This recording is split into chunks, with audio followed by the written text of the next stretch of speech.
अब आगे प्रमाण के भेद की विवेचना करते हैं। यहाँ से हम चलेंगे। प्रमाण सामान्य लक्षण मुक्त्वा परीक्षे च विशेष लक्षण वक्तुकामो विभागमंतरेण तद्वचनस्य अशक्यत्वात् विभाग प्रतिपादनार्थम आह। प्रमाण सामान्य लक्षण मुक्त्वा, प्रमाण का सामान्य लक्षण कहकर या प्रमाण सामान्य का लक्षण कहकर, हम कह सकते हैं प्रमाण सामान्य का लक्षण कहकर परीक्षे च, और उसकी परीक्षा करके विशेष लक्षण, विशेष लक्षण यानी प्रमाण के जो भेद हैं उनका लक्षण कहने की इच्छा वाला आचार्य खुद के लिए करे कामों विभाग मंत्रेण, क्योंकि विभाग मंत्रेण विभाग किए बिना तद वचन से अशक्यत्वात्, उसका कथन करना संभव नहीं है विशेष लक्षण का, इसलिए विभाग प्रतिपादनार्थम आह। इसलिए पहले विभाग का प्रतिपादन करने के लिए, यानी पहले जो लक्षण किया गया था प्रमाण का, वो प्रमाण का सामान्य लक्षण कहा था। निर्णय प्रमाणम, ये प्रमाण का सामान्य लक्षण है जो सभी प्रमाणों में घटित होता है। सामान्य लक्षण सभी प्रमाणों में घटित होता है, प्रत्यक्ष में भी घटित होगा, अनुमान में भी घटित होगा, आगम में भी घटित होगा, या प्रत्यभिज्ञान आदि जो अन्य भेद हैं, तर्क है, सब में ही प्रमाण का सामान्य लक्षण घटित होगा। लेकिन प्रमाण के जो भेद हैं उनके विशेष लक्षण होते हैं, जैसे प्रत्यक्ष क्या है, प्रत्यभिज्ञान क्या है, स्मृति क्या है, तर्क क्या है, अनुमान क्या है, आगम क्या है, इनके विशेष लक्षण करने होंगे। तो उसी बात को ये शुरू कर रहे हैं कि भाई इनके विशेष लक्षण करें, उसके पहले प्रमाण का विभाग कर दें कि प्रमाण कितने प्रकार का होता है ये बता दें, उसके बाद फिर उसका लक्षण करेंगे।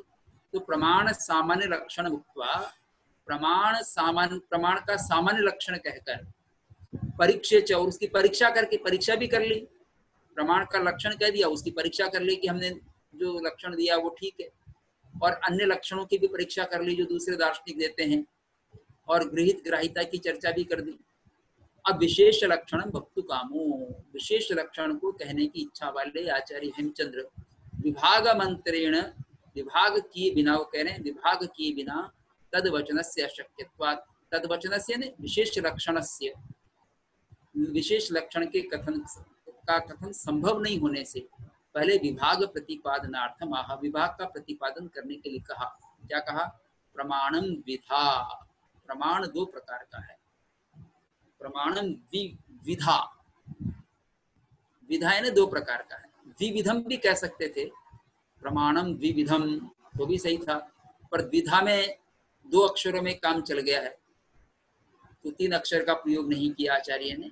प्रमाण दो प्रकार का है, ये कौन से दो प्रकार हैं आप लोग जानते हैं, प्रत्यक्ष और परोक्ष। अब ये यहाँ कह रहे हैं सामान्य लक्षण सूत्रे प्रमाण ग्रहणम परीक्षयांतरितमिति न तदा परामृष्टम किंतु साक्षादेव उक्तम प्रमाणमिति। एक सूत्र शैली का ये नियम होता है कि शब्दों का कम से कम प्रयोग करना होता है और सर्वनाम से भी काम चल जाता है। यहाँ आचार्य ये कह सकते तत्विधा, वह प्रमाण दो प्रकार का है। तो प्रमाण शब्द का प्रयोग क्यों किया आचार्य ने? प्रमाणम, उसको किए बिना भी काम चल सकता था, तत्विधा कह देते, वह दो प्रकार का है। तो उसका कारण बताते हैं कि प्रमाण शब्द का प्रयोग हमने दोबारा क्यों किया, उसी का कारण इसमें समझा रहे हैं। सामान्य लक्षण सूत्रे, जो प्रमाण का सामान्य लक्षण किया गया था, सम्यक अर्थ निर्णय प्रमाणम, वो तो तीसरे सूत्र में कर दिया था। प्रमाण ग्रहण हुआ, प्रमाण शब्द का ग्रहण हो गया था, लेकिन पुनः प्रमाण शब्द का ग्रहण क्यों कर रहे हैं? क्योंकि परीक्षया अंतरितम इति, वो परीक्षा करने से, परीक्षा करने के कारण से वो अंतरित हो गया। अंतरित हो गया यानी उसमें व्यवधान आ गया, इस शब्द में बीच में दूसरे प्रकार के सूत्र आ गए परीक्षा से संबंधित, इसलिए प्रमाण शब्द अंतरित हो गया, काफी व्यवधान हो गया, उसमें काफी दूर चला गया। इसलिए इति न तदा परामृष्टम, इसलिए तद शब्द से उसका परामर्श नहीं किया गया, तद शब्द से उसका प्रयोग नहीं किया गया, नहीं तद शब्द का प्रयोग कर देते। न तदा परामृष्टम किंतु साक्षादेव उक्तम प्रमाणमिति, लेकिन साक्षात रूप से ही कहा गया है प्रमाणम, प्रमाण शब्द का साक्षात प्रयोग कर दिया है, तत् शब्द का प्रयोग नहीं किया। अब जो व्याकरण जानते हैं वो कहेंगे कि तद शब्द कहना चाहिए थे, न तद, तद परामृष्टम तदा क्यों कह दिया है? क्योंकि तद शब्द जो है इसको मान लिया इन्होंने, तद शब्द को ही, और इसका सतौते भी रूप नहीं बनाया, नहीं तो तेन कह देते तन परामृष्टम से बात समझ में नहीं आती। तद शब्द से इसको फिर प्रत्यांत बना करके तदा तृतीया में कर दिया है।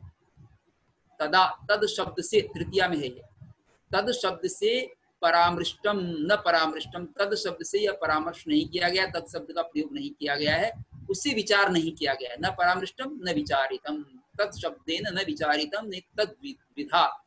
लोग समझते नहीं, फिर बीच में इतने सारे दूसरे सूत्र आ गए और प्रामाण्य से संबंधित भी आ गए, गृहित ग्राहिता से संबंधित आ गए, बहुत सारे सूत्र आ गए, इसलिए तत् शब्द का प्रयोग नहीं किया आचार्य ने, और साक्षादेव उत्तम प्रमाणमिति, साक्षात ही प्रमाण शब्द का प्रयोग कर दिया है। ये कारण बता दिया इन्होंने, प्रमाणम द्विविधा। अब द्विधा का क्या मतलब है? द्वि प्रकारमेव, ये दो प्रकार का ही है। अब द्विधा एव यहाँ नहीं लगाया है, द्विधा एव विधैव, विधैव कह देते, लेकिन वृत्ति में स्पष्ट कर रहे हैं कि द्विधा हमने जो कहा है उसका मतलब ये नहीं है कि कम ज्यादा प्रकार का होता है, वो दो ही प्रकार का होता है। द्वि प्रकारमेव, दो प्रकार का ही होता है प्रमाण।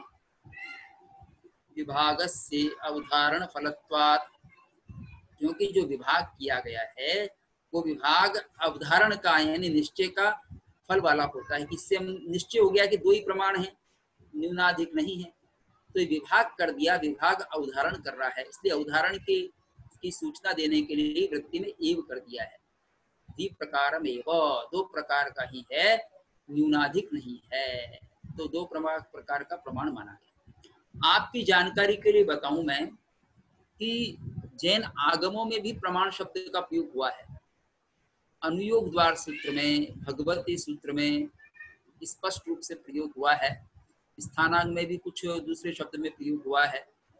तो वहाँ चार प्रकार बताएं प्रमाण के, जो न्याय वैशेषिक मानते हैं, न्याय नैयायिक मानते हैं, वैसे ही चार प्रमाण कौन से बताए हैं? प्रत्यक्ष, अनुमान, वहाँ उपमान की जगह कहा औपम्य, और शब्द प्रमाण को आगम प्रमाण, इन शब्दों का प्रयोग किया है। और उसका उदाहरण सहित अनुयोग द्वार सूत्र में अच्छा निरूपण भी हुआ है। लेकिन बाद में जाकर के और दार्शनिकों ने, जैन दार्शनिकों ने तत्वार्थ सूत्र के पश्चात, क्योंकि तत्वार्थ सूत्र में दो प्रमाणों का विधान किया गया, सबसे पहले वहां हमको उल्लेख मिलता है। तत्वार्थ सूत्र में उमा स्वाति अथवा उमा स्वामी ने क्या किया है, उन्होंने बताया है कि 5 ज्ञान बता दिए, पहले 5 प्रकार के ज्ञानों का उल्लेख कर दिया, और मति श्रुतावधि मन पर्याय केवलानि ज्ञानम, फिर कहा तत्प्रमाणे, वह 2 प्रकार के प्रमाणों में विभक्त होता है, 2 प्रमाण हैं। फिर 2 प्रमाण कौन से हैं? आद्य परोक्षम प्रत्यक्षम अन्यत्, आदि के 2 ज्ञान परोक्ष हैं और शेष 3 ज्ञान प्रत्यक्ष हैं। उन्होंने सर्वप्रथम प्रत्यक्ष परोक्ष का 5 ज्ञानों का विभाजन किया। यद्यपि नंदी सूत्र में भी प्रत्यक्ष शब्द का प्रयोग हुआ है, पर जो स्पष्ट रूप से ज्ञानों का विभाजन किया गया है वो तत्वार्थ सूत्र में किया गया, और फिर आगे चलकर वो उसकी तत्वार्थ के जो टीका ग्रंथ लिखे गए, चाहे सर्वार्थ सिद्धि हो, प्रमाण वार्तिक हो, तत्वार्थ वार्तिक हो, या तत्वार्थ श्लोक वार्तिक हो, या सिद्धसेन गणी आदि की टीकाएं हो, हरिभद्र सूरी की वृत्ति हो, इन सब में भी उसका उल्लेख किया गया है। और जो दार्शनिक हुए सिद्धसेन ने और सिद्धसेन के बाद वाले दार्शनिकों ने भी विशेष रूप से भट्टाकलंक आदि ने सबको उसको फॉलो किया है, तत्वार्थ की बात को, 2 प्रमाण का निर्धारण हो गया। तो जो जैन दर्शन में ज्ञान मीमांसा थी, 5 ज्ञान जो थे वही प्रमाण के रूप में अवतरित हो गए, और उसमें कुछ विकास भी हुआ। 5 ज्ञानों में ज्ञान की संख्या तो नहीं बढ़ी, लेकिन प्रमाणों के रूप में जो है वो विकास हुआ। जैसे मति ज्ञान है, तो मति ज्ञान को ही इंद्रिय प्रत्यक्ष, अनिंद्रिय प्रत्यक्ष के रूप में रखा गया।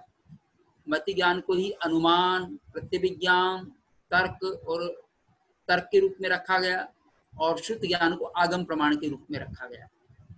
तो ये उन्हीं का प्रमाणों के रूप में व्यवस्थापन हुआ 5 ज्ञानों का ही। अब यहाँ कह रहे हैं ये 2 प्रकार का विभाजन कर दिया, लेकिन यहाँ अभी कथन नहीं किया तो कौन से 2 प्रकार मानते हैं, ये आगे सूत्र कहेंगे उसमें करेंगे। पर हमको मालूम है कि प्रत्यक्ष और परोक्ष 2 प्रकार का विभाजन मानते हैं। तेन प्रत्यक्षमेव एकम प्रमाणमिति चार्वाका। अब जो हमने 2 प्रकार मान लिया है, तो इससे ये फलित हुआ कि अन्य जो दार्शनिक मानते हैं वो हम उसको नहीं मानते, बल्कि उनका खंडन कर देते हैं, तो प्रतिक्षिप्त कर देते, प्रतिक्षिप्ता। तेन इससे क्या हुआ, प्रत्यक्षमेव एकम प्रमाणमिति चार्वाकाः। चार्वाक मानते हैं कि प्रत्यक्ष ही एकमात्र प्रमाण है। 2 प्रमाण कौन मानते हैं? 2 प्रमाण वैसे बौद्ध मानते हैं, प्रत्यक्ष और अनुमान, और वैशेषिक भी मानते हैं प्रत्यक्ष और अनुमान, लेकिन यहाँ वैशेषिक की एक धारा भिन्न प्रकार की स्वीकार करके 3 प्रमाणों का उल्लेख किया है आचार्य हेमचंद्र ने। प्रत्यक्ष अनुमान आगमः प्रमाणमिति वैशेषिकाः, 3 प्रमाणों का उल्लेख कर दिया। प्रत्यक्ष, अनुमान और आगम ये 3 प्रमाण हैं, ऐसा वैशेषिक मानते हैं। तान्येविति सांख्या, 3 प्रमाणों को सांख्य भी मानते हैं, सांख्य कारिका में इन्हीं 3 प्रमाणों को स्थान दिया गया है। नैयायिक 4 मानते हैं, सहोपमानेन चत्वारिति नैयायिकाः। उपमान प्रमाण के साथ चत्वारी इति 4 प्रमाण हो जाते हैं, ऐसा नैयायिक स्वीकार करते हैं। सह अर्थापत्या पंचेति, अर्थापत्ति के साथ 5 प्रमाण हो जाते हैं, अर्थापत्ति को भी स्वीकार करते हैं तो 5 प्रमाण हो जाते हैं। ये 5 कौन मानते हैं? प्रभाकराः, प्रभाकर के अनुयायी, प्रभाकर गुरु उनके अनुयायी मीमांसक हैं। और भाट्ट जो है वो 6 प्रमाण मानते हैं, सह अभावेन षडिति भाट्टाः, और अभाव प्रमाण को साथ स्वीकार करके भाट्ट मीमांसक 6 प्रमाण मानते हैं। इति न्यूनाधिक प्रमाणवादिनः प्रतिक्षिप्ता, इस प्रकार से न्यूनाधिक, कम या अधिक प्रमाण मानने वाले जो हैं वो प्रतिक्षिप्त हो गए, यानी खंडित हो गए, उनका निरसन हो गया है, उनका निराश कर दिया गया है, खंडन कर दिया गया है। तो संख्या की दृष्टि से जब एक दार्शनिक कोई संख्या प्रमाणों की निर्धारित करता है, तो उसके साथ उसका ये कर्तव्य भी बनता है कि अन्य दार्शनिकों ने जो संख्या स्वीकार की है वो उसे स्वीकार नहीं करता है और उनका खंडन भी करता है, उनकी आवश्यकता नहीं समझता या उनमें कोई कमी मानता है। तो हम ये तो अधिकतर को मालूम है कि चार्वाक 1 प्रमाण मानते हैं और बौद्ध 2 प्रमाण मानते हैं, जिसका कथन यहाँ कर रहे हैं, प्रत्यक्षम अनुमानम च सौगतः। 3 प्रमाण, 2 प्रमाण ये वैशेषिक भी मानते हैं, प्रशस्तपाद भाष्य में तो 2 ही प्रमाण माने, प्रत्यक्ष और अनुमान, लेकिन किसी अन्य प्राचीन परंपरा में रहा होगा उसका इन्होंने उल्लेख किया है वैशेषिकों की तरफ से 3 प्रमाण मानने का। क्योंकि आगम प्रमाण को वो मानते तो हैं, लेकिन आगम प्रमाण का समावेश अनुमान प्रमाण में कर देते हैं। अगर अनुमान में समावेश नहीं माने तो हम उनके 3 प्रमाणों का कथन स्वीकार कर सकते हैं। और सांख्य भी यही मानते हैं 3। 4 प्रमाण कौन मानते हैं? नैयायिक। और 4 प्रमाणों में उपमान और मिला देते हैं, यानी 4 प्रमाण कौन से हुए इनके? प्रत्यक्ष, अनुमान, उपमान और शब्द, शब्द और उपमान यूं कहते हैं। अर्थापत्ति प्रमाण को मिलाकर के 5 प्रमाण प्रभाकर मानते हैं और अभाव को मिलाकर 6 प्रमाण भाट्ट मानते हैं। बाद में इन 6 प्रमाणों को वेदांतियों ने स्वीकार किया। वेदांत दर्शन में भी यही 6 प्रमाण हैं जो भाट्ट मीमांसक के हैं, वेदांत को ही स्वीकार करता है। तो न्यूनाधिक प्रमाणवादियों को प्रतिक्षेप कर दिया गया। तत् प्रतिक्षेपश्च वक्ष्यते, ये प्रतिक्षेप जो है, जो खंडन किया गया, उसको आगे कहा जाएगा। यानी इन दार्शनिकों के द्वारा जो न्यूनाधिकता प्रमाण में मानी गई है उसका आगे हेमचंद्र सूरी खंडन करेंगे। तर्हि प्रमाण द्विविध्यम किम, अब करें तो फिर प्रमाण की द्विविधता कौन सी है? 2 प्रमाण कौन से मानते हैं आप? किम तथा यथाहु सौगता, क्या उसी प्रकार से मानते हैं जिस प्रकार से सौगतों ने स्वीकार किया? बौद्धों ने क्या स्वीकार किया? प्रत्यक्षम अनुमानम च, प्रत्यक्ष और अनुमान ये 2 प्रमाण मानते हैं बौद्ध। आप भी वही मानते हैं क्या? इति उत अन्यथा, अथवा अन्यथा अन्य प्रकार का मानते हैं, यानी 2 प्रमाण नहीं मानते और अधिक प्रमाण मानते हैं। ऐसा यदि है कौन से मानते? तो इसके जवाब में कहते इति आह, तो उसके उत्तर में कहा है प्रत्यक्षम परोक्षम च। तो अब ये कंटिन्यूटी में आ गया, प्रमाणम द्विधा प्रत्यक्षम परोक्षम च। प्रमाण दो प्रकार का है। दो प्रकार कौन से हैं? प्रत्यक्ष और परोक्ष। इसके लिए सूत्र क्योंकि अलग निर्माण किया है, इसलिए वृत्ति में उसकी चर्चा आचार्य ने नहीं की। दो प्रकार यहाँ उल्लेख नहीं किया, ये बता दिया कि दूसरे कितने मानते हैं, और अपना उल्लेख अलग से सूत्र में कर ही रहे हैं, इसलिए यहाँ पर उल्लेख वृत्ति में नहीं करके सूत्र में अलग से कर दिया है। प्रत्यक्षम परोक्षम च, प्रत्यक्ष और परोक्ष ये दो प्रमाण हैं। अब आगे देखिए प्रत्यक्ष क्या होता है। आप एक बात ध्यान में ले लें कि भारतीय परंपरा में, चाहे वो न्याय वैशेषिक हो चाहे बौद्ध हो, प्रत्यक्ष की जब बात करते हैं तो इंद्रिय से या इंद्रिय से होने वाला जो प्रत्यक्ष यानी इंद्रिय ज्ञान जो है, उसको प्रत्यक्ष की कोटि में लेते हैं सब। नैयायिकों ने भी लिया है, वैशेषिकों ने भी लिया है, बौद्धों ने भी लिया है, और सांख्यों ने भी लिया है। इंद्रिय से होने वाले ज्ञान को सब प्रत्यक्ष मानते हैं। और उमा स्वाति ने या उमा स्वामी ने तत्वार सूत्र में जो प्रत्यक्ष परोक्ष का विभाजन किया है, उसमें मति ज्ञान को परोक्ष में रखा है, और इंद्रिय से होने वाला ज्ञान मति ज्ञान में चला जाता है। वो प्रत्यक्ष किसको मानते हैं? जो सीधा आत्मा से होता है, और आत्मा से भिन्न इंद्रिय आदि से जो होता है वो परोक्ष है। ऐसा विभाजन प्रारंभ में हुआ, लेकिन सारे दार्शनिक जब प्रत्यक्ष को, इंद्रिय से होने वाले ज्ञान को भी प्रत्यक्ष की कोटि में रखते आए हैं, तो जैन दार्शनिकों ने उनके साथ संवाद करने के लिए समझिए या समव्यवहार की दृष्टि से समझिए, इंद्रिय ज्ञान को भी प्रत्यक्ष की कोटि में रख लिया। इसलिए आचार्य हेमचंद्र ने इसकी व्युत्पत्ति दोनों प्रकार से की है। प्रत्यक्ष की यहाँ कर रहे हैं, अश्नुते अक्ष्णोति वा व्याप्नोति सकल द्रव्ये क्षेत्र काल भावानिति अक्षो जीवः। अक्ष शब्द कैसे बना है? अश्नुते, अशु अशु व्याप्त धातु है, उसका अश्नुते बनता है, और अश धातु का अक्षणोति भी बनता है। व्याप्नोति इसका अर्थ होता है व्याप्नोति, व्याप्त होता है। अश्नुते अक्षणोति व्याप्नोति, व्याप्त होता है, इसी से अक्ष बना है। तो सकल कहाँ व्याप्त होता है? समस्त द्रव्य, क्षेत्र, काल और भावों को जो व्याप्त होता है उसको कहते हैं अक्ष। और अक्ष का ऐसा अर्थ हुआ जीव। तो अक्ष को अधिकतर जो भारतीय दर्शन में है वो अक्ष को इंद्रिय अर्थ करते हैं। इसलिए प्रत्यक्ष में अक्षम अक्षम प्रतिगतम इति प्रत्यक्षम, तो इंद्रिय ज्ञान के आधार पर ही प्रत्यक्ष की व्युत्पत्ति की जाती है। और धर्मोत्तर ने भी न्याय बिंदु टीका में यही वही व्युत्पत्ति की है। फिर कहते हैं कि ये जो है व्युत्पत्ति तो कर ली, लेकिन ये अन्यत्र भी साक्षात्कार के अर्थ में प्रयुक्त हो सकती है, चाहे वो आत्मा से साक्षात, आत्मा से नहीं, योगी प्रत्यक्ष को हो, चाहे स्वसंवेदन प्रत्यक्ष हो, ये साक्षात्कार अर्थ उसका ग्रहण कर लेते हैं। पर हेमचंद्र सूरी ने इसका व्युत्पत्ति परक अर्थ जीव भी कर दिया है, अक्षो जीवः, और ये व्युत्पत्ति कर दी। और इस अक्ष से उन्होंने इंद्रिय अर्थ भी कर दिया है, ये देखिएगा। अश्नुति विषयम इति अक्षम इंद्रियम च। अश्नुति विषयम, जो विषय को प्राप्त होता है, व्याप्त होता है। विषय किस विषयों को कौन ग्रहण करता है? इंद्रिय ग्रहण करती है। तो अश्नुते विषयम इति अक्षम इंद्रियम च। अश्नुते इसी धातु से, अशु व्याप्त धातु से ही जो विषय को व्याप्त करता है, विषय का ज्ञान करता है, वो अक्ष इंद्रिय भी है। तो दोनों तरह का ही उन्होंने व्युत्पत्ति परक अर्थ कर दिया है, जीव अर्थ में भी कर दिया है, पारमार्थिक प्रत्यक्ष के रूप में हम समझ सकते हैं। सर, ये सकल द्रव्य क्षेत्र काल भाव से को व्याप्त करता है, इसका क्या तात्पर्य हुआ? इसका ये तात्पर्य हुआ कि जो जीव है वो इतना जान सकता है, समस्त द्रव्यों को, क्षेत्र को, काल को, भावों का ज्ञान कर सकता है, इस रूप में व्याप्त करता है।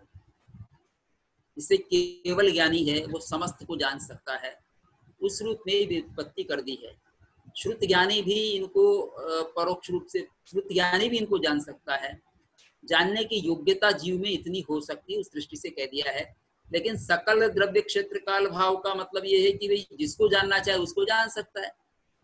अब किस रूप में जानेगा ये तो उसकी योग्यता पर और उसका कितना क्षोभक्षम है या कितना क्षय है ज्ञानावरण कर्म का उसके अनुसार जानेगा, पर जानने की योग्यता उसकी उतनी हो सकती है उसके आधार पर जीव शब्द की व्युत्पत्ति, अक्ष शब्द की व्युत्पत्ति की है। अश्नुते विषयमिति अक्षम, ये इंद्रिय के अर्थ में कर दिया है। तो अक्ष की दो व्युत्पत्ति हो गई, एक जीव के अर्थ में, एक इंद्रिय के अर्थ में। अब हम आगे चलते हैं, यानी इंद्रिय से होने वाला ज्ञान भी प्रत्यक्ष है और जीव से डायरेक्ट होने वाला ज्ञान भी प्रत्यक्ष है। जीव से डायरेक्ट होने वाले ज्ञान कौन से हैं? अवधि ज्ञान, मन पर्याय ज्ञान और केवल ज्ञान। और इंद्रिय से होने वाला ज्ञान है मति ज्ञान। इसी के आधार पर विकसित होता है शुद्ध ज्ञान, क्योंकि मति ज्ञान पूर्वक शुद्ध ज्ञान होता है, तो वो प्रत्यक्ष की कोटि में नहीं आता शुद्ध ज्ञान। मति ज्ञान जो इंद्रिय प्रत्यक्ष, वही प्रत्यक्ष की कोटि में आएगा, और जो पारमार्थिक प्रत्यक्ष अवधि ज्ञान, मन पर्याय ज्ञान, केवल ज्ञान, वो प्रत्यक्ष की कोटि में आएगा। और मति ज्ञान पूरा प्रत्यक्ष की कोटि में नहीं आएगा, इंद्रिय प्रत्यक्ष, इंद्रियों से होने वाला ज्ञान या मन से होने वाला ज्ञान ही प्रत्यक्ष की कोटि में आएगा। अनुमान, प्रत्यभिज्ञान, तर्क, ये प्रत्यक्ष की कोटि में नहीं आएंगे, परोक्ष की कोटि में जाएंगे। स्मृति भी उसी में जाएगा, परोक्ष में। प्रति, अब प्रत्यक्ष में अक्ष शब्द है और एक प्रति शब्द, प्रति है, तो प्रति को बता रहे हैं। प्रति का क्या अर्थ है? प्रतिगतार्थ, प्रतिगत अर्थ यानी अर्थ के आश्रित। प्रतिगतार्थ, अर्थ जिसके आश्रित, इंद्रिय के आश्रित होता है अर्थ का ज्ञान। अक्षम प्रतिगतम तदाश्रितम, अक्ष के प्रतिगत है, अक्ष के आश्रित है, तदाश्रितम, अक्ष के आश्रित यानी जीव के या इंद्रिय के आश्रित होता है पदार्थ का ज्ञान। तदाश्रितम, प्रतिगतम तदाश्रितम। अक्षाणि चेन्द्रियाणि तानि प्रतिगतम इंद्रियाणि आश्रित्य उज्जीहिते यत् ज्ञानम तत् प्रत्यक्षम वक्ष्यमाण लक्षणम। आगे प्रत्यक्ष का लक्षण करेंगे, पर यहाँ कुछ बात कह दी व्युत्पत्ति परक। अक्षाणि च इंद्रियाणि, अक्षाणि का मतलब है इंद्रिय है, तानि वे इंद्रियां, प्रतिगतम प्रतिगत हैं, आश्रित हैं, इंद्रियाणि प्रतिगतम इंद्रियाणि आश्रित, ये पूरा व्युत्पत्ति पर प्रतिगतम का मिलाकर के करें, इंद्रियाणि प्रतिगतम, इंद्रियों की प्रतिगत यानी इंद्रियाणि आश्रित्य, उज्जीहिते यत् ज्ञानम, जो ज्ञान प्रकट होता है, जो ज्ञान प्रकट होता है, तत्प्रत्यक्षम, वह प्रत्यक्ष है। यानी इंद्रियों के आश्रय, इंद्रियों को आश्रय करके अर्थ का जो ज्ञान प्रकट होता है, वो प्रत्यक्ष है। ये व्युत्पत्ति परक अर्थ कर रहे हैं। वक्ष्यमाण लक्षणम, इसका आगे हम लक्षण भी करेंगे। पर इंद्रियों के आश्रित से व्युत्पत्ति, लेकिन सीधे जीव से होने वाला ज्ञान भी प्रत्यक्ष के कोटि में ही आएगा। इसको हम नहीं, इसको भूलना नहीं चाहिए। अक्षिभ्ये परतो वर्तते इति परेण इंद्रियादिना चोक्षते इति परोक्षम। अक्षिभ्ये परतो, अक्ष से जो परतः पर है, भिन्न है, इंद्रियों से जो भिन्न है या जीव से जो भिन्न है, परतो वर्तते विद्यमान है। ये वर्तते के एका अय होकर एका लोप हो गया, वर्तते इति परेण इंद्रियादिना चोक्षते, पर इंद्रियादि के द्वारा जिसको जाना जाता है। अक्षेभ्ये परतो वर्तते परेण इंद्रियादिना, इंद्रियादि से जो पर है ऐसा कहें, तो उक्षते इति परोक्षम, वह जाना जाता है। उक्ष जो है धातु है सिंचन अर्थ में, सींचा जाता है यानी उससे बोध होता है। यहाँ पर परोक्षम, वो परोक्ष है, यानी जो प्रत्यक्ष नहीं है उससे पर के द्वारा जाना जाता है, वो परोक्ष है। वक्ष्यमाण लक्षण, इसका भी लक्षण आगे करेंगे।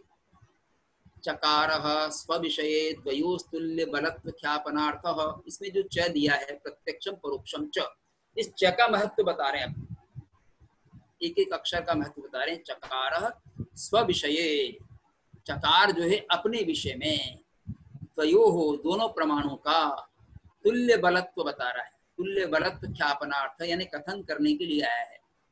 प्रत्यक्ष और परोक्ष में कोई भी बलवान नहीं है, दोनों बराबर हैं, तुल्य बल वाले हैं, ऐसा ये कहना चाह रहे हैं। यद्यपि जैन परंपरा में भी भट्ट अकलंक ने प्रत्यक्ष को परोक्ष से अधिक महत्व दिया है, और आगे चलकर ये हेमचंद्र आदि ने इसको तुल्य बल स्वीकार किया है। तेन यदाहु, इसलिए जो कहा गया है नैयायिकों के द्वारा, सकल प्रमाण ज्येष्ठम प्रत्यक्षम, समस्त प्रमाणों में ज्येष्ठ प्रत्यक्ष होता है। चार प्रमाण वो स्वीकार करते हैं तो समस्त प्रमाणों में प्रत्यक्ष का विशेष महत्व मानते हैं। सकल प्रमाण ज्येष्ठम प्रत्यक्षम, समस्त प्रमाणों में ज्येष्ठ जो है वो प्रत्यक्ष है। मीमांसक जो है वो सकल प्रमाणों में शब्द प्रमाणों को ज्येष्ठ मानते हैं, वेद को मानते हैं, वेद से बढ़कर नहीं मानते किसी को। और अधिकतर जो है वो प्रत्यक्ष को बलवान माना है। यहाँ कह रहे हैं प्रत्यक्ष जितना महत्वपूर्ण है उतना ही परोक्ष भी है। दोनों ही हमको ज्ञान कराते हैं, इसलिए दोनों का ही महत्व हम बराबर ही स्वीकार करते हैं। क्यों बराबर स्वीकार करते हैं उसका कारण भी बता दे रहे हैं। तद अपास्तम, अपास्तम यानी निरस्तम, अपास्त हो गया निरस्त, बर्खास्त हो गया, ये कथन बर्खास्त हो गया, निरस्त हो गया। प्रत्यक्ष पूर्वकत्वाद इतर प्रमाणानाम तस्य ज्येष्ठता इति चेत, अगर ये कहा जाए कि प्रत्यक्ष की ज्येष्ठता क्यों है, तो प्रत्यक्ष पूर्वकत्वाद, प्रत्यक्ष पूर्वक होने से, इतर प्रमाणानाम, अन्य प्रमाण प्रत्यक्ष पूर्वक होते हैं। जैसे अनुमान प्रत्यक्ष पूर्वक होता है, उपमान प्रत्यक्ष पूर्वक होता है, शब्द आदि भी पहले प्रत्यक्ष के ज्ञान करेंगे तब कोई वो शब्द प्रमाण के रूप में आता है। तो प्रत्यक्ष पूर्वक होने से, अन्य प्रमाणों के प्रत्यक्ष पूर्वक होने से प्रत्यक्ष की ज्येष्ठता वो लोग मानते हैं, क्योंकि हम पहले व्याप्ति संबंध जो है वो जानते हैं प्रत्यक्ष से। 2-3 बार रसोई घर में देखते हैं तब फिर जाकर के हमको ये ज्ञान होता है कि धूम और अग्नि में कोई व्याप्ति संबंध है। तो प्रत्यक्ष तो वहां होता है। तो प्रत्यक्ष पूर्वक होने से इतर प्रमाण नाम, इसलिए अनुमान शब्द में अनु है, प्रत्यक्षम अनु, प्रत्यक्ष के पश्चात होने वाला अनुमान है। तो इन्होंने ज्येष्ठ क्यों माना है प्रत्यक्ष को, क्योंकि अन्य जो प्रमाण है वो प्रत्यक्ष पूर्वक होते हैं। तो इतर प्रमाणानाम प्रत्यक्ष पूर्वकत्वाद तस्य ज्येष्ठता, उसकी ज्येष्ठता है। इतनी चेत अगर ऐसा कहते हो तो हेमचंद्र उसका उत्तर देते हैं कि आपका तर्क तो ठीक है, लेकिन न, ऐसा कहना उचित नहीं है। न क्यों? प्रत्यक्षस्यापि प्रमाणांतर पूर्वकत्वोपलब्धि, कि प्रत्यक्ष की भी प्रमाणांतर पूर्वकत्व उपलब्धि होती है। अन्य प्रमाण पूर्वक प्रत्यक्ष की भी उपलब्धि होती। प्रत्यक्ष का भी ज्ञान कई बार अन्य प्रमाणों का ज्ञान होने के पश्चात प्रत्यक्ष होता है। तो हम प्रत्यक्ष की कैसे ज्येष्ठता मानेंगे? अन्य प्रमाणों के पश्चात भी प्रत्यक्ष प्रमाण हो जाता है। कैसे? उदाहरण दे रहे हैं, लिंगात आप्तोपदेशाद वा वन्यादिकम अवगम्य प्रवृत्तस्य तद विषय प्रत्यक्षोत्पत्ते, कि लिंग से यानी अनुमान से हमने जाना, धूम से अग्नि का अनुमान किया, ये लिंग से यानी हेतु से जाना, साधन से साध्य का ज्ञान किया। उसके बाद हम जाकर के भी देख सकते हैं कि अग्नि है वहां पर। तो अनुमान से जानने के बाद में भी हम अग्नि का प्रत्यक्ष कर सकते हैं। और ऐसी स्थिति में हमको कहना पड़ेगा कि अनुमान पहले हुआ और प्रत्यक्ष बाद में हुआ। तो अनुमान पूर्वक प्रत्यक्ष हो गया। आप तो उपदेशाद वा, आप तो उपदेश हुआ, किसी ने कहा कि भाई ये रास्ता जाता है बीकानेर की ओर, हमने उस रास्ते में जाकर के देख लिया कि बीकानेर पहुंच गए, तो वहां जाकर प्रत्यक्ष कर लिया। तो आप का जो कथन है उसको भी हम बाद में प्रत्यक्ष कर सकते हैं। तो ये आवश्यक नहीं कि पहले प्रत्यक्ष ही होगा और बाद में अन्य प्रमाण होंगे। अन्य प्रमाण होने के पश्चात भी प्रत्यक्ष हो सकता है। इसे वन्यादिकम अवगम्य, अग्नि आदि को जानकर, लिंग से अन्य अग्नि को जाना, धूम से, धूम रूपी हेतु से अग्नि रूपी साध्य को जाना अनुमान में, और फिर प्रवृत्त हुए, प्रवृत्ति की अग्नि को प्राप्त करने के लिए, और फिर जाकर के उस विषय का प्रत्यक्ष भी कर लिया। तद विषय प्रत्यक्षोत्पत्ति, उस विषय की प्रत्यक्ष की उत्पत्ति होने से यानी जाकर प्रत्यक्ष भी हमने देख लिया है। तो इसका मतलब यह है कि अनुमान से जानने के बाद भी प्रत्यक्ष हो सकता है। ऐसे ही आप तो उपदेश में अगर कोई कहता है कि इस पर्वत पर अग्नि है, क्योंकि धूमें नहीं कह रहा वो, इस पर्वत पर अग्नि, इतना ही उपदेश दिया, आप तो उपदेश है, और वहां जाकर के हमने अग्नि देख ली बिना अनुमान की, तो प्रत्यक्ष कर सकते हैं। जैसे कह सकते हैं आप तो पुरुष की उस पहाड़ पर ये फला जड़ी बूटी मिलेगी, अब उन्होंने तो आप तो उपदेश कर दिया, हम जाकर प्रत्यक्ष कर लेंगे हाँ ये जड़ी बूटी मिल गई, तब उसका प्रयोग करेंगे तो आप तो उपदेश के पश्चात भी प्रत्यक्ष हो सकता है। ये इन्होंने तुल्य बलता बता दी प्रत्यक्ष की और परोक्ष की। अब आपसे कोई प्रश्न करे कि जैन दार्शनिक किसको ज्येष्ठ और किसको श्रेष्ठ मानते प्रत्यक्ष परोक्ष में से, तो हेमचंद्र सूरी का आप उदाहरण दे सकते हो कि वो कहते हैं कि तुल्य बल है, दोनों को बराबर ही मानते हैं, प्रत्यक्ष को भी और परोक्ष को भी, दोनों को प्रमाण, क्योंकि दोनों से व्यवहार होता है और हम ये नहीं कह सकते कि एक ज्येष्ठ और एक कनिष्ठ है। अब आगे कह रहे हैं, अब आगे बड़ा महत्वपूर्ण सूत्र और बड़ा सूत्र है, हम इसको पूरा तो नहीं पढ़ पाएंगे, थोड़ा सा अंश पढ़ लेते हैं।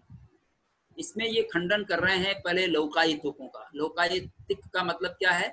चार्वाक, जो संपूर्ण लोक में व्याप्त है चार्वाक। भले आपको दार्शनिक ग्रंथ इनके नहीं मिलेंगे, व्यवस्थित रूप से अन्य दर्शनों में इसका कथन हुआ है, पर व्यवस्थित इनका कोई दर्शन ग्रंथ स्वतंत्र रूप से प्राप्त नहीं होता।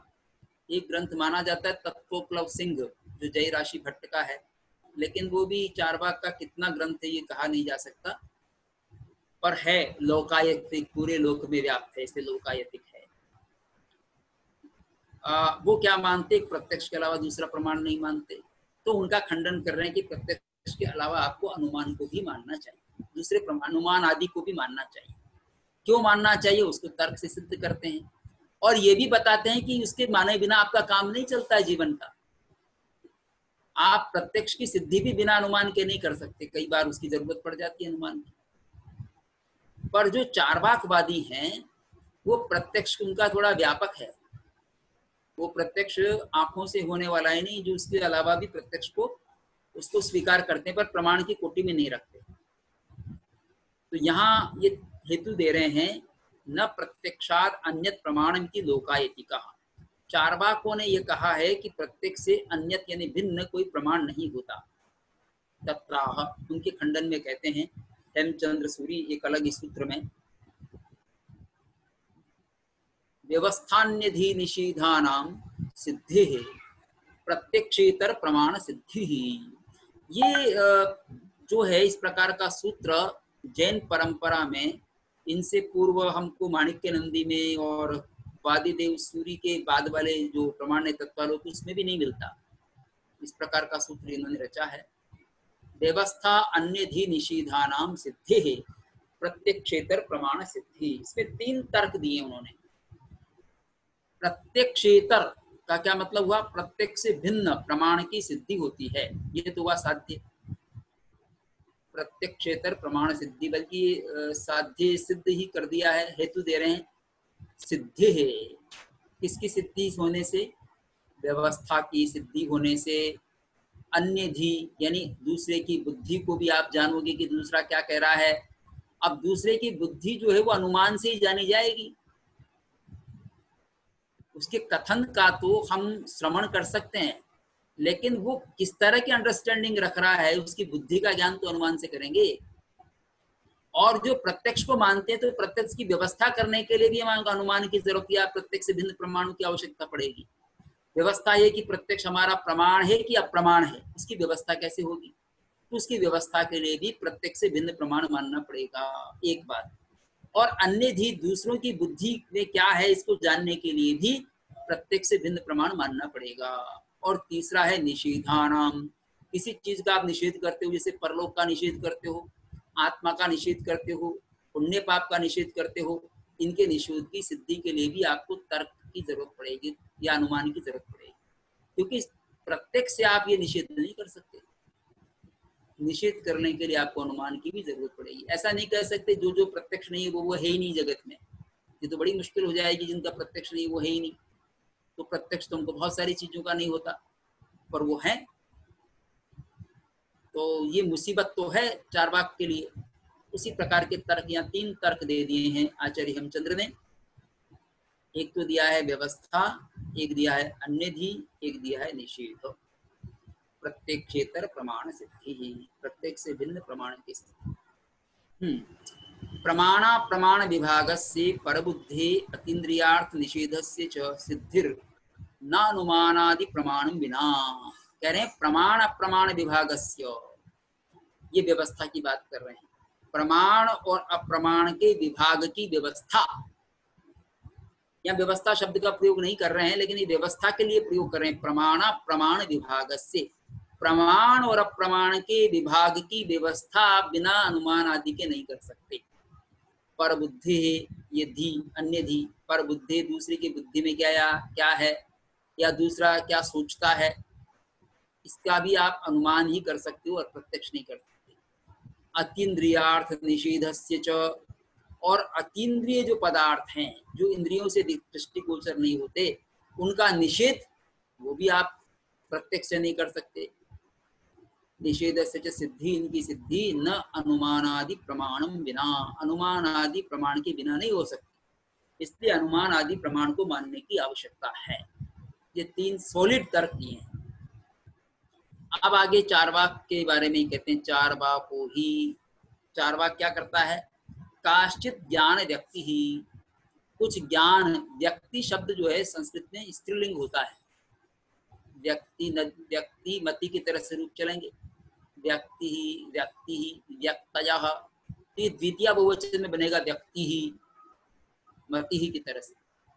काश्चित ज्ञान व्यक्ति, कुछ ज्ञानों को, कुछ ज्ञान व्यक्तियों को यानी कुछ ज्ञानों को, चारवाक जो है वो कुछ ज्ञानों को संवादित्वेन, संवादी होने से, अव्यभिचारिणी, अव्यभिचारी मानकर, कुछ ज्ञान व्यक्तियों को संवादी होने से अव्यभिचारी निर्दोष मानकर,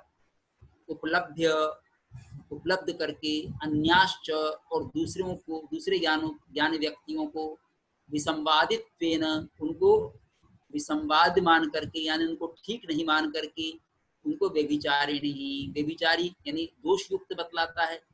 पुनः कालांतरे तादृशी इतराणाम ज्ञान व्यक्तीनाम अवश्यम प्रमाणे तरते व्यवस्थापयेत्।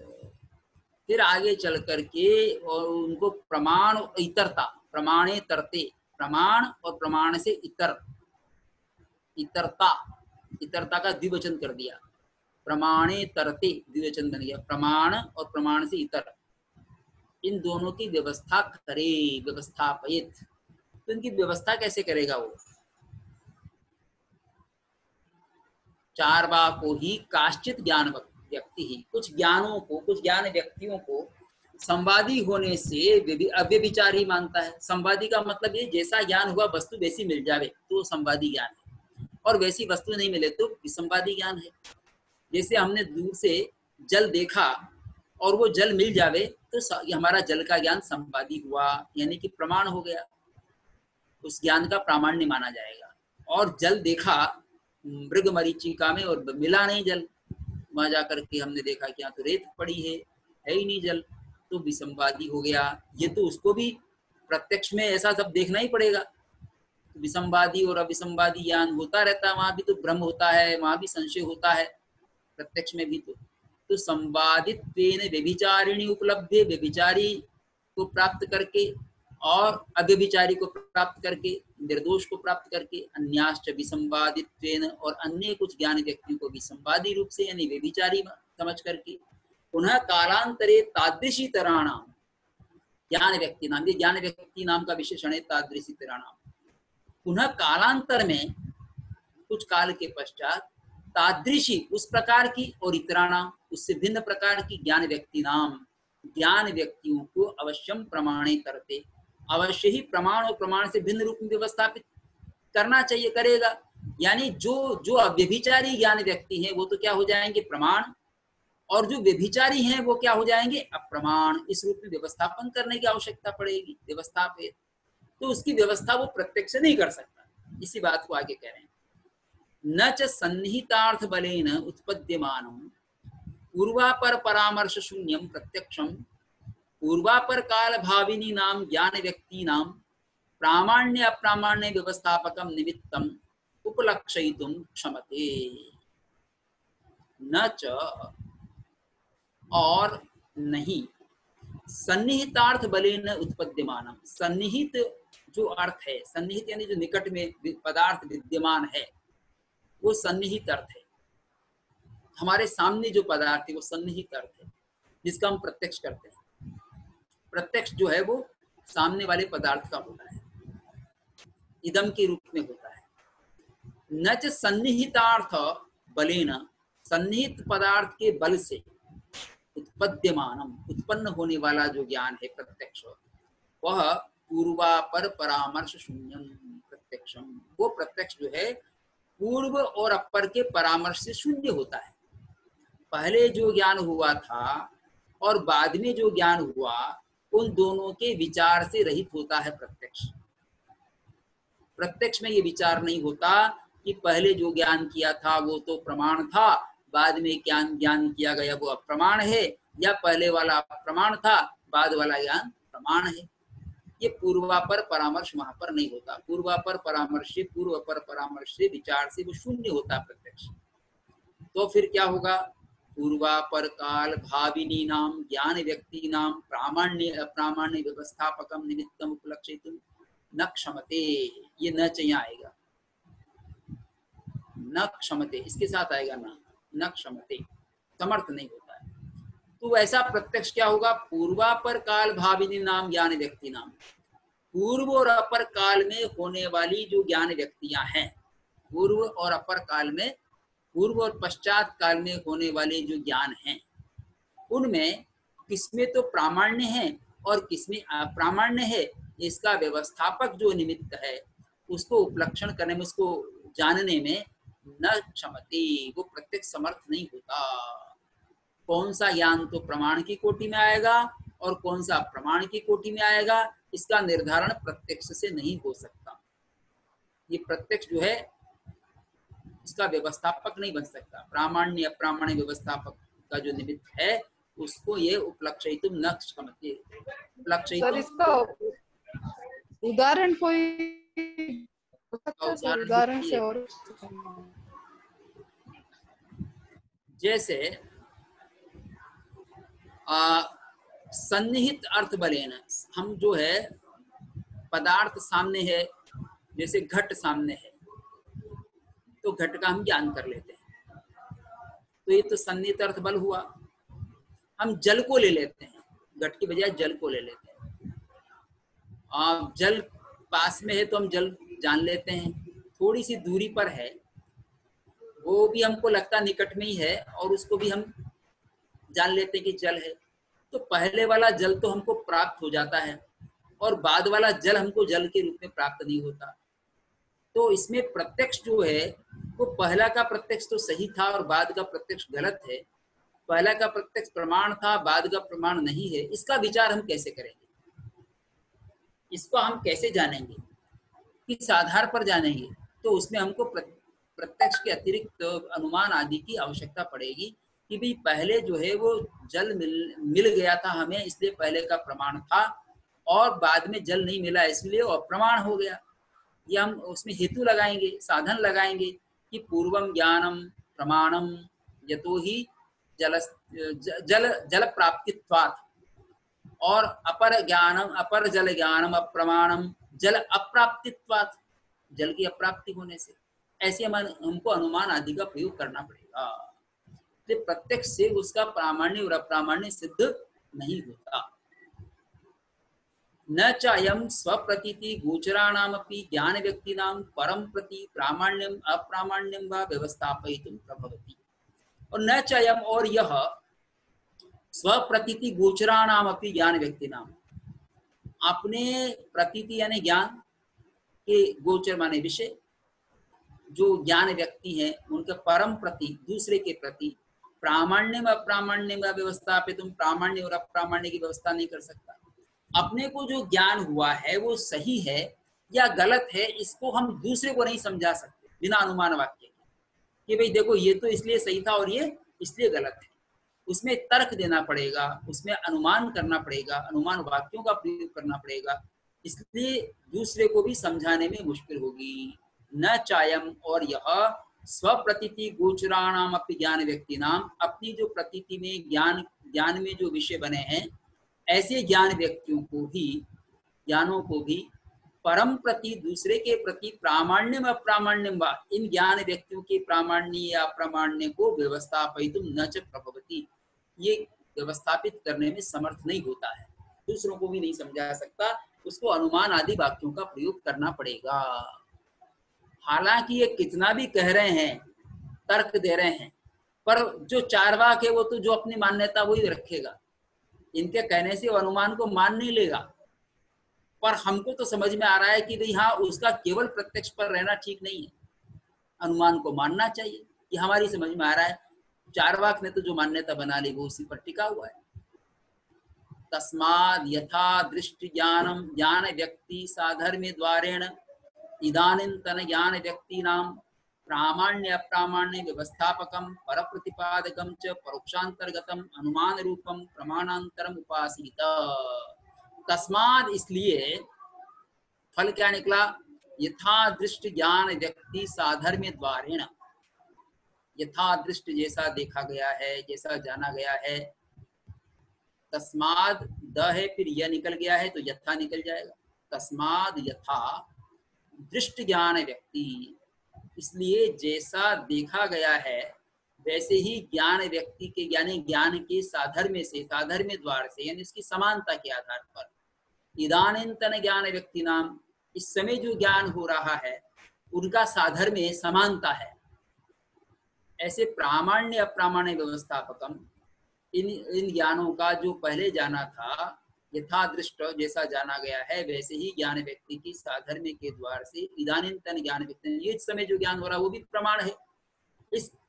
इसके प्रामाण्य अप्रामाण्य व्यवस्थापकम, इसकी या प्रमाणता का या इसकी अप्रमाणता का जो व्यवस्थापक पर प्रतिपादकम, दूसरों को समझाने वाला कोई वाक्य होता है तो वह जब परोक्षांतर्गतम अनुमान रूपम, परोक्ष प्रमाण के अंतर्भूत जो अनुमान रूप है, अनुमान प्रमाण है, वह उस प्रमाणांतर की उपासित उपासना करनी पड़ेगी, उसको स्वीकार करना पड़ेगा।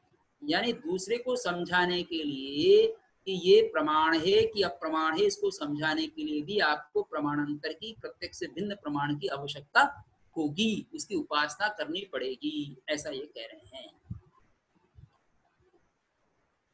तो इस तरह से इन्होंने दो तर्क इसमें दे दिए हैं।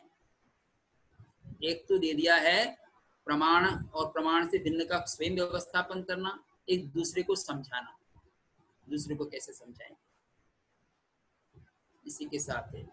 फिर आगे कह रहे हैं, सर ये पंक्ति एक बार पुनः कर सकते हैं, ये तस्माद यथा दृष्टि, तस्माद माने इसलिए, यथा दृष्टि माने जैसा जाना गया है, यथा दृष्टि ज्ञान जैसा ज्ञान जाना गया है, ऐसा यथा दृष्टि ज्ञान व्यक्ति साधर्म्य जैसा ज्ञान है, उसके उस ज्ञान व्यक्ति के साधर्म्य द्वार समानता के द्वार से, समानता के द्वार से यानी समानता के आधार पर, इदानीन्तन ज्ञान व्यक्ति नाम, इस समय जो ज्ञान व्यक्तियां हो रहे हैं, ज्ञान हो रहे हैं, वो प्रमाण है कि अप्रमाण है, इसकी व्यवस्थापक, इसका व्यवस्थापन करने वाला, पर प्रतिपादकम, दूसरों को समझाने वाला, ऐसा जो ज्ञान है वह परोक्ष के अंतर्गत अनुमान रूप ही हो सकता है। वह प्रमाणांतर यानी प्रत्यक्ष से भिन्न प्रमाण है, ऐसी उपासना करनी होगी, यानी उसको स्वीकार करना होगा। यानी प्रत्यक्ष से आप दूसरों को नहीं समझा सकते कि आपका ज्ञान का प्रामाण्य है या नहीं है, ये ज्ञान प्रमाण है कि नहीं है, इसको दूसरे को बिना अनुमान का सहारा लिए नहीं समझा सकते, इसलिए अनुमान की उपासना करनी पड़ेगी, ये तर्क है। अपिच, और भी कह रहे हैं, अप्रतिपित्सितम अर्थम प्रतिपादयन् नायम लौकिको न परीक्षकः इति उन्मत्तवद उपेक्षणीय स्यात्। अच्छा, अभी कह सकते हैं प्रतिपित्सितम अर्थम भी कह सकते हैं। अपिच, और प्रतिपित्सितम अर्थम, प्रतिपादन की जिसकी इच्छा है वो प्रतिपित्सित है, प्रतिपादन की इच्छा जिसकी है वो प्रतिपित्सित होता है, और अप्रतिपित्सित जिसको ज्ञात नहीं है, प्रतिपादन उसका सही रूप ज्ञात नहीं है। तो अपिच प्रतिपित्सितम अर्थम प्रतिपादयन्, जिसका प्रतिपादन करना चाहते हैं, ऐसी अर्थ का प्रतिपादन करता हुआ व्यक्ति, या जिसको ये ज्ञात नहीं है ऐसे व्यक्ति को समझाना, प्रतिपादन करता हुआ व्यक्ति, नायम लौकिको न परीक्षकः, जो स्वयं को ज्ञात नहीं है उसको दूसरों को समझाएगा तो कैसे समझाएगा, तो वो न तो लौकिक व्यक्ति हो सकता है न परीक्षक हो सकता है। परीक्षक बनने के लिए भी अनुमान का सहारा लेना पड़ेगा, और लौकिक पुरुष के रूप में भी दूसरों को समझाने के अनुमान का सहारा लेना पड़ेगा। इति उन्मत्तवद उपेक्षणीयः, ऐसा व्यक्ति तो पागल की तरह से, उन्मत्त पुरुष की तरह से उपेक्षणीय हो जाएगा, क्योंकि वो अपने प्रतिपादन करने की इच्छा तो है लेकिन प्रतिपादन नहीं कर पाएगा, क्योंकि वो अनुमान का सहारा नहीं लेगा। तो नायम लौकिको न परीक्षक, न तो लौकिक रूप में वो सही समझा जाएगा, न परीक्षक रूप में माना सही समझा जाएगा। न च प्रत्यक्षेण परचेतो वृत्ति नाम अधिगमोस्ति। और एक बात, अब दूसरी बात अभी आ रही, जो परचेतो परधि की बात कर रहे थे ना, दूसरे की बुद्धि को नहीं जान सकते, दूसरे की बुद्धि को नहीं जान सकते, इस तर्क की चर्चा आप कर रहे हैं। न च प्रत्यक्षेण, और मात्र प्रत्यक्ष से, केवल प्रत्यक्ष को मानने से, परचेतो वृत्ति नाम अधिगमोस्ति, दूसरों की चित्त वृत्ति का भी अधिगम नहीं हो सकता, ज्ञान नहीं हो सकता। प्रत्यक्ष से हम दूसरों की चित्त वृत्ति को नहीं जान सकते। देखो, दूसरे की चित्त वृत्ति का भी प्रत्यक्ष हो सकता है, वो कौन से ज्ञान से होगा? मन पर्याय ज्ञान से होगा। पर मन पर्याय ज्ञान को चार्वाक नहीं मानता है, इसलिए इसके पास जवाब नहीं है। चार्वाक तो इंद्रियों से होने वाले प्रत्यक्ष तक सीमित है, इसलिए वैसे प्रत्यक्ष से दूसरे की चित्तवृत्ति का ज्ञान नहीं होता। जैन को तो हो जाता है प्रत्यक्ष से, क्योंकि जैन के पास एक अतीन्द्रिय ज्ञान है, मना पर्याय ज्ञान, और केवल ज्ञान भी है। नैयायिक के पास भी है, योगी और युंजान।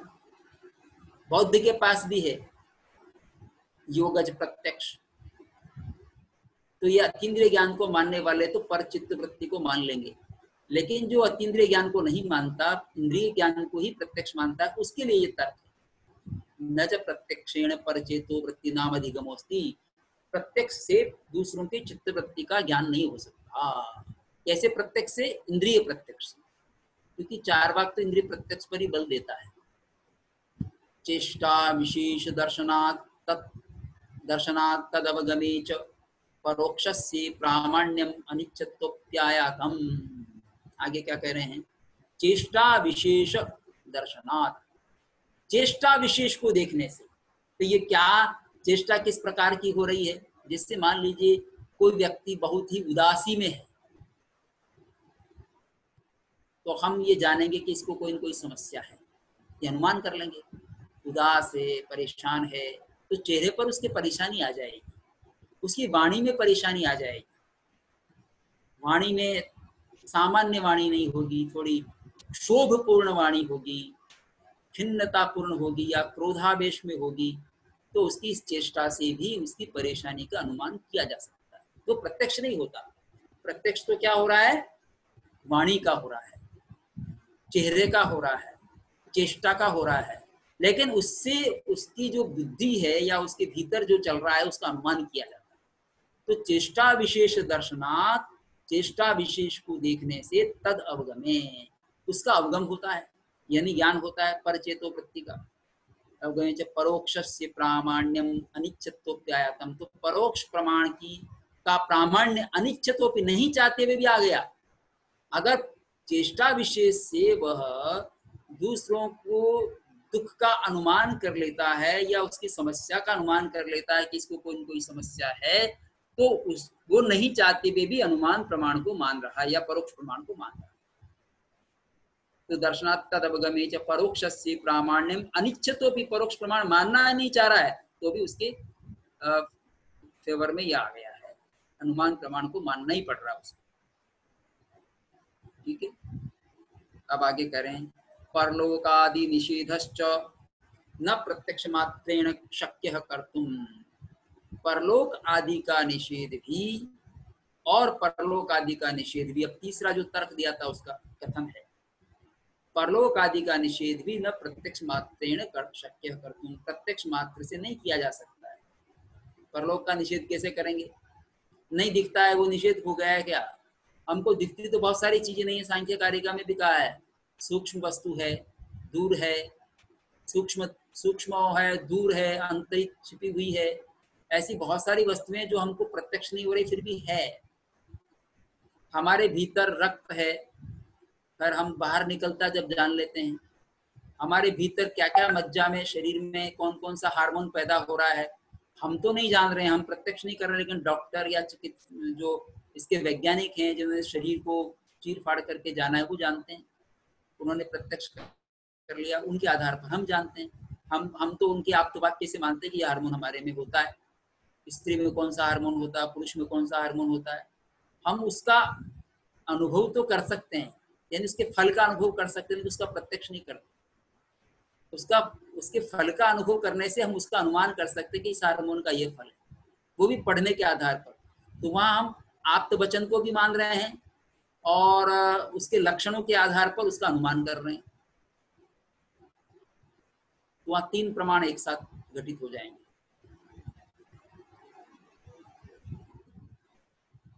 देखो, प्रमाणों के बिना तो हमारा जीवन चलता ही नहीं है। हम भले ही उसको ध्यान दें कि नहीं दें, लेकिन प्रमाण तो जीवन में रहता ही है और उसी से जीवन में हम सही और गलत का बोध कर पाते हैं। परलोक आदि निषेधश्च न प्रत्यक्ष मात्रेण शक्य कर्तुम। परलोक आदि का निषेध प्रत्यक्ष मात्र से करना संभव नहीं है। क्यों संभव नहीं है? कि सन्निहित मात्र विषयत्वात् तस्य, कि जो प्रत्यक्ष है वो तो सन्निहित, जो सामने निहित है, विद्यमान है, उसी विषय को, उसी को विषय करता है। सन्निहित को, मात्र सन्निहित को ही विषय करने के कारण से, सामने जो मौजूद है उसी को विषय करने के कारण प्रत्यक्ष उसी को विषय करता है। तो परलोक आदि का तो विषय ही नहीं बनता उसका, तो निषेध कैसे करेगा? जैसे मान लीजिए मैं यहाँ आंखों से देख रहा हूँ इस कमरे में, और मुझे मालूम नहीं कि अमेरिका भी कोई देश है, तो उसका प्रत्यक्ष तो मुझे नहीं हो रहा है, तो मैं उसका निषेध करूं तो गलत होगा। या कोई तारा टूट गया है और मुझे नहीं मालूम कि कोई तारा टूटा, आंखों से देखा नहीं, तो मैं कैसे मानूंगा? तो आप्तोपदेश से या अखबार की न्यूज से, टीवी की न्यूज से मैं उस पर विश्वास करता हूँ कि ऐसा हुआ है, तभी तो न्यूज आई है कि कुछ लोगों ने उसको जाना है, चाहे इंस्ट्रूमेंट से जाना गया हो, चाहे दूसरों ने चक्षु से देखा हो, तो उनकी बात को भी हम मान सकते हैं कि सच है। तो कुछ बातों को तो हम इसी से मानते हैं, आप्त पुरुष को वाणी से ही मानते हैं, कुछ को अनुमान से मानते हैं और कुछ को प्रत्यक्ष से मानते हैं। केवल प्रत्यक्ष से ही सब कुछ नहीं जाना जा सकता। अब परलोक का क्या मतलब है? ये भारतीय परंपरा परलोक मानती रही है। अब सारे दर्शन इसको स्वीकार करते हैं, चारवाक को छोड़कर। परलोक है, यानी परलोक का मतलब ये कि हमारे मनुष्य योनि के अलावा दूसरी भी योनियां हैं जिनमें हम जन्म ग्रहण करते हैं, ये भी परलोक है। तो उसमें कुछ तो हम देख रहे हैं, तिर्यंच की जो योनियां हैं उनको तो हम देखते हैं, पर वो नरक की भी बात करते हैं, स्वर्ग की भी बात करते हैं, हम नहीं देखते हैं। तो हम भी अविश्वास करने लगते हैं, लेकिन जिन्होंने देखा है अपने ज्ञान में वो तो कथन कर रहे हैं। अब हम कितना उसको स्वीकार करें नहीं करें अलग बात है, लेकिन प्रत्यक्ष से उसका निषेध करना, क्योंकि प्रत्यक्ष से निषेध करना इसलिए ठीक नहीं है क्योंकि प्रत्यक्ष हम सब पूरा प्रत्यक्ष कर रहे हैं ना जगत का, अतीन्द्रिय ज्ञान हो जाए, फिर हमको दिखे नहीं, तब हम निषेध कर सकते हैं। पर हमको उतना ज्ञान ही नहीं है, तो निषेध करना बेकार है। जितना हम जानते नहीं हैं, ज्ञान का क्षेत्र नहीं है, तो हमको ज्ञात नहीं है, तो इसका मतलब वो होता नहीं है, ऐसा हम नहीं कह सकते। जैसे मान लीजिए कंप्यूटर के बारे में मैं जानता नहीं हूँ कुछ भी, तो उसमें कोडिंग होती है, ये कोई व्यक्ति कहता है और मैं कहता हूँ मुझे नहीं मालूम, प्रत्यक्ष नहीं होता, कोडिंग नहीं होती, तो मेरा कहना बेकार है, क्योंकि कोडिंग वो करके देख रहे हैं और बन रही है और सब चीजें हो रही है कोडिंग से, जाने क्या क्या चीजें हो रही है। तो ये कोडिंग को मैं नहीं जानता हूँ, प्रत्यक्ष नहीं करता हूँ, तो इसका मतलब मैं निषेध कर दूंगा कि ऐसा नहीं होता है, तो मेरा अज्ञान ही होगा। तो जो प्रत्यक्ष के क्षेत्र में जाता है, मेरे प्रत्यक्ष के क्षेत्र में जाता है, उसके बारे में मैं कथन कर सकता हूँ। जैसे इस कमरे में कौन है कौन नहीं है, वो मैं प्रत्यक्ष से कह सकता हूँ कि भाई फला आदमी इस कमरे में नहीं है, उसका निषेध करने में कोई बाधा नहीं है।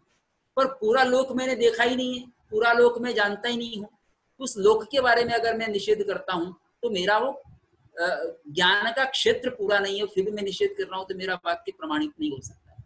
मैं अगर उसको जानने का क्षेत्र मैंने उसको कवर कर लिया है, उसके बाद में निषेध करता हूँ, तो फिर वो उचित हो सकता है। ऐसे ही किसी ग्रंथ के बारे में मैंने ग्रंथ पढ़ा नहीं पूरा और मैं कह दूं कि उसमें ये लिखा है या नहीं लिखा है, नहीं लिखने के बाद कह दूं कि उसमें ऐसा नहीं लिखा, अरे मैंने पढ़ा ही नहीं, मैं उसके बारे में कर रहा हूं, नहीं लिखा तो गलत हो जाएगा। लिखा है, उसको जो जानता है वो कहेगा तो मान सकते हैं कि भाई हाँ इसमें नहीं लिखा, क्योंकि इसने पूरा पढ़ा है। तो ज्ञान का जितना दायरा है, तो प्रत्यक्ष जब इन इंद्रियों से करते हैं तो इंद्रियां पूरे दायरे को ग्रहण नहीं कर सकती, इसलिए वो निषेध करना उसका उचित नहीं है। तो परलोकादि निषेधश्च न प्रत्यक्ष मात्रेण शक्य कर्तुम, प्रत्यक्ष मात्र से कैसे, प्रत्यक्ष मात्र से इंद्रिय प्रत्यक्ष मात्र, बाकी केवल ज्ञान भी प्रत्यक्ष ही है, उससे तो निषेध किया जा सकता है। केवल ज्ञानी सब कुछ जानता है, लेकिन वो तो परलोक की बात करता है, केवल ज्ञानी तो परलोक को मानता है। तो केवल ज्ञान का जिसका दायरा बड़ा है वो जब कह रहा है और इंद्रिय प्रत्यक्ष वाला मना कर रहा है कि नहीं होता है, तो गलत ही होगा। जैसे पिता जितना क्षेत्र जानता है, जितनी बातें जानता है, पुत्र उसके बारे में निषेध करता है छोटा सा बच्चा कि ये तो नहीं होता है, तो उसका कहना गलत ही होगा। सन्निहित मात्र विषयत्वात् तस्य, क्योंकि वो तो प्रत्येक सन्निहित विषय को ही करता है। परलोकादिकं च प्रतिषिद्धि नायं सुखमास्ते प्रमाणांतरम च नेच्छति डिम्ब हेवाकः। परलोक आदि का ये परलोकादिकम च अप्रतिषिद्धि, परलोक आदि का निषेध न करके, नायम सुखमास्ते, ये सुख से नहीं रहता है, प्रमाणांतरम च नेच्छति, और प्रमाणांतर को भी नहीं इच्छा करता है, ये डिम्ब हेवाक है, एक बच्चे की जिद है। ये तो होना चाहिए परलोकादिकम प्रतिषिद्धि नायम सुखमास्ते प्रमाणांतरम च नेच्छति, परलोक आदि का निषेध किए बिना, ये लगाना पड़ेगा, परलोक आदि का निषेध किया बिना ये सुख से नहीं रहता है, और प्रमाणांतरम च नेच्छति, अन्य प्रमाण को भी नहीं चाहता है, तो फिर ये डिम्ब हेवाक ही है, बच्चे की जिद है, क्योंकि उसको अनुमान आदि प्रमाण मानना चाहिए। जय जिनेंद्र सर, मैं बोल रही थी कि मतलब ऐसे तो सब कुछ काफी समझ आ रहा है, पर कुछ कुछ चीजों में पूर्व भूमिका कम है, जैसे न्याय शास्त्रों का इतना अध्ययन नहीं है, तो कुछ टर्म्स अगर आप थोड़ा सा और मतलब एक्सप्लेन करके करा सके तो आगे के लिए। अच्छा, तो आपका पहले कुछ इसके बारे में परिचय नहीं होगा, है ना, तो आप बताएं। जी, मेरी पूर्व भूमिका नहीं है, तो आप बताएंगे तो मुझे पता चल जाएगा। वो सर एक क्वेश्चन आया है। हाँ, है कि अनुमान को थोड़ा सा समझा दे, अनुमान क्या है? अच्छा, देखिए, अनुमान प्रमाण जो है, साधन से साध्य का ज्ञान अनुमान कहलाता है। साधन से साध्य का ज्ञान का मतलब होता है हेतु से साध्य को जानना, यानी एक दो चीजें हैं, उन दोनों में ऐसा संबंध होता अविनाभाव संबंध, एक के बिना दूसरा नहीं होता। जैसे कार्य जो है कारण के बिना नहीं होता, तो कार्य को देखकर हम कारण का अनुमान कर लेते हैं, कार्य को देखकर कारण का अनुमान कर लेते हैं। तो एक को देखकर दूसरे का अनुमान कर लेना, यानी जिससे हम अनुमान करते हैं वो तो कहलाता है साधन, और जिसका अनुमान करते हैं वो कहलाता है साध्य। साधनात् साध्य विज्ञानम अनुमानम, साधन से साध्य का ज्ञान होना अनुमान है, साध्य से साध्य का ज्ञान होना अनुमान है। तो साध्य से साधन से साध्य का ज्ञान होना अनुमान है, ये एक सामान्य लक्षण हुआ। अब साधन से साध्य का ज्ञान क्यों होता है? क्योंकि साधन और साध्य में कोई व्याप्ति संबंध है, कोई व्याप्ति है, ऐसा उनका परस्पर संबंध है कि हम साधन के द्वारा साध्य को जान लेते हैं। जैसे जो प्रसिद्ध उदाहरण है, धूम के द्वारा हम अग्नि का ज्ञान कर लेते हैं, यह अनुमान में है कि धूम से हमने, क्योंकि धूम और अग्नि का क्या संबंध है, जहां जहां धूम होता है वहां वहां अग्नि होती है। अविच्छिन्न अगर हो धूम, तो कोई धूम को अगर बोरे में बंद करके या किसी में बंद करके दूसरी जगह छोड़े तो अग्नि नहीं होगी। अविच्छिन्न रूप से जहां धूम उठ रहा हो, निरंतर उठ रहा हो, वहां पर निश्चित रूप से अग्नि होगी ही होगी। तो ऐसे धूम को देख करके हम अग्नि का अनुमान करते, धूम होगा वहां साधन और अग्नि होगा साध्य। वहां पर धूम है कार्य और अग्नि है कारण, वहां कारण कार्य में व्याप्ति है। ऐसा तो नहीं है कि अग्नि होने पर धूम होगा ही, यह आवश्यक नहीं है कि अग्नि होने पर धूम हो, लेकिन धूम है तो अग्नि अवश्य होगी, क्योंकि बिना अग्नि के धूम नहीं होता, धुआं नहीं होता है, इसलिए धुएं से हम अग्नि का अनुमान कर लेते हैं।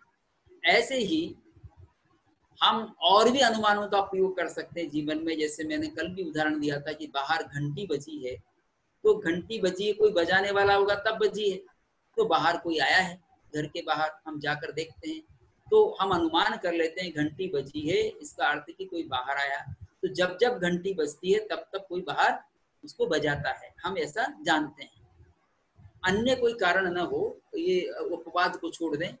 ऐसे ही कोई वस्तु अगर मीठी हुई है तो या तो उसमें प्राकृतिक स्वाद होता है, अगर जिसमें प्राकृतिक मीठापन नहीं होता और अधिक मीठी करते हैं तो हम उसमें चीनी मिलाकर मीठी करते हैं, चाहे वो शरबत हो, चाहे दूध हो, चाहे चीनी चाय हो। अब चाय मीठी है ये हम कैसे जान लेते हैं, चाय में शक्कर मिलाई गई है इसका ज्ञान कैसे कर लेते हैं? क्योंकि चाय को हम चख कर जानते हैं कि मीठी है। तो चाय को चखने पर जब मीठापन का बोध होता है तो हम कह सकते हैं कि इसमें शक्कर मिलाई गई है। ऐसे ही जब अभी वर्षा का मौसम है, सब बारिश, कहीं पानी सड़कों पर हम देखते हैं कि सड़कों पर पानी है और बहा जा रहा है नालों में, तो हम समझते हैं कि यहाँ वर्षा हुई है। वर्षा का अनुमान कर लेते हैं, कार्य से कारण का अनुमान है, क्योंकि बिना वर्षा के इतना सारा पानी सड़क पर नहीं आता और सब जगह धरती गीली नहीं होती। तो इस तरह से हम अनुमान करते हैं। ये अनुमान का एक साधारण रूप मैंने आपको बताया। ऐसे हम और भी जीवन में अनुमान करते हैं। आज क्या वार है? शुक्रवार है। तो कल क्या वार था? गुरुवार था। ये कल गुरुवार था क्योंकि आज शुक्रवार है। तो एक हमने पूर्वचर उत्तरचर हेतु भी स्वीकार किया है जैनों में। तो आज शुक्रवार होने से कल के गुरुवार का हमने अनुमान कर लिया। ऐसे ही कल शनिवार होगा, उसका भी हम अनुमान कर सकते हैं, कल शनिवार होगा क्योंकि आज शुक्रवार है। इसमें एक निश्चित क्रम बना हुआ है वारों का, उसमें कहीं भंग नहीं होता, इसलिए हम अनुमान कर लेते हैं। सर, अनुमान पूर्व की अनुभूति पर अनुमान होता है वर्तमान में, पूर्व की अनुभूति पर अनुमान होता है वर्तमान में, तो क्या हम पूर्व का भी अनुमान ही करते हैं? जैसे अभी आपने उदाहरण दिया कि कल गुरुवार था, तो ये हमने अनुमान किया कि ये तो भूत का हो गया था ना। अनुमान तो वर्तमान में किया जाता है ना। आगे का भी कर रहे हैं ना हम। आज शुक्रवार है तो कल क्या होगा? शनिवार होगा। आगे का भी कर लिया हमने, आज कल शनिवार होगा क्योंकि आज शुक्रवार है। नहीं पर तो हम जानते हैं क्रम को, इसलिए अनुमान कर सकते हैं। देखो, अनुमान या अंदाजा नहीं है। जो हम अंदाजा समझते हैं ना, वो अनुमान नहीं है कि ये 2 किलो होगा, ये 2.5 किलो होगा, वो अनुमान नहीं है। उसको अनुमान नहीं माना गया। लेकिन सर, पूर्व के आधार पर क्या वर्तमान में अनुमान किया जाता है ना? नहीं, पूर्व के आधार की बात नहीं, व्याप्ति के आधार पर किया जाता है। व्याप्ति संबंध होगा, हमने उनमें अविनाभाव संबंध अगर जाना है कि एक के बिना दूसरा नहीं होता, तब अनुमान होता है। पूर्व शब्द का प्रयोग न करके हम ये कह सकते व्याप्ति संबंध का। व्याप्ति संबंध का बोध होने पर ही हम एक के द्वारा दूसरे का ज्ञान कर सकते हैं। अब व्याप्ति कैसे होती है? तो एक के बिना दूसरे का नहीं होना ही व्याप्ति है उनकी। तो फिर अविनाभाव क्या है? अविनाभाव व्याप्ति को कहते हैं, एक के बिना दूसरे का नहीं होना, उसको अविनाभाव कहते हैं।